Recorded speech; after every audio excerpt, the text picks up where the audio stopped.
اهلا وسهلا بكم متتبعي ومتتبعات الاوفياء القناه. كنتمنى لا فيديو ديالي ما يلقاكم في احسن الاحوال ان شاء الله. اليوم جبت لكم وصفه اخرى من وصفات ولاد حريز لعلاج الكحه ولا السعال.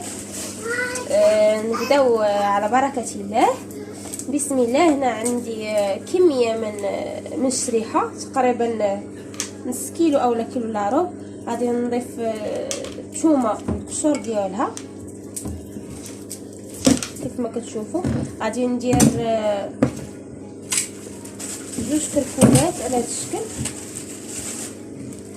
هذا الشكل غادي نقيهم ونخلي غير القشره ديالهم على هذا الشكل، وغادي نحطها في الكسكاس التفور. هانتوما البنات هاد الكسكاس من بعد ما غسلتهم مزيان الشريحه والثومه، دابا غادي نحطهم يتفوروا. غادي نغطي الكسكاس باش دير لينا الشريحه زعما طيب. وهنايا كان الاثناء كنوجد زيت الخزامه باش غادي نضيفو على الشريحه ملي غادي طيب. زيت الخزامه البنات راني سبق لي وشاركتها معكم في القناه. غادي نخلي دابا تفور الشريحه وغادي نوريكم الشكل النهائي ديالها كيفاش غادي ندير لها. هانتوما البنات من بعد ما ولا عندي هنا زيت الخزامه.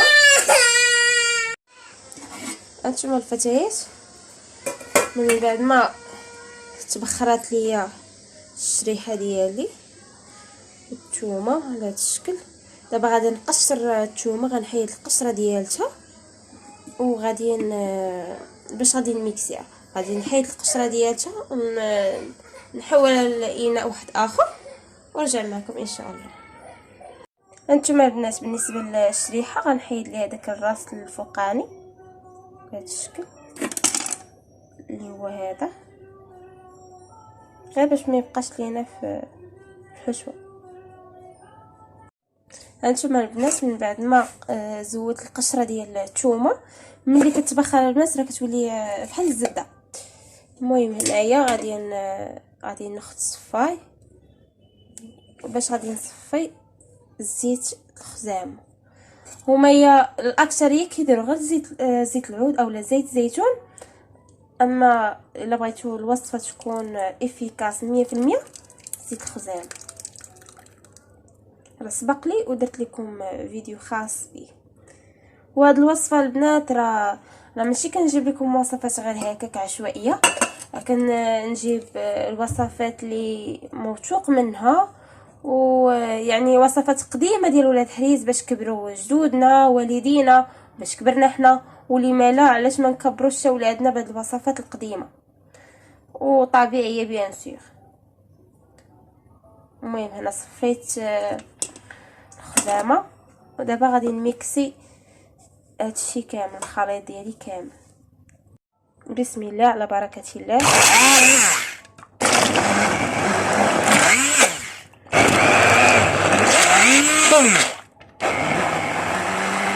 غادي نستمر حتى نحصل على خليط متجانس وارجع معكم ان شاء الله. هانتوما البنات من بعد ما ميكسيتها مزيان ولات على هذا الشكل، خرجت ليا كميه وفيره. هانتوما البنات راه خرج ليا هاد القرعه، غادي نسدها دابا من بعد ما عقمتها بيان سور وعمرتها. غادي نحكمها مزيان، وكذلك خرج لي هاد السلافه حتى هي نحكمها نسدها. المهم خرجت لي هاد السلافه وهاد القرعه على هاد الشكل. نتمنى لا غوسيت ديال اليوم تنال الاعجاب ديالكم.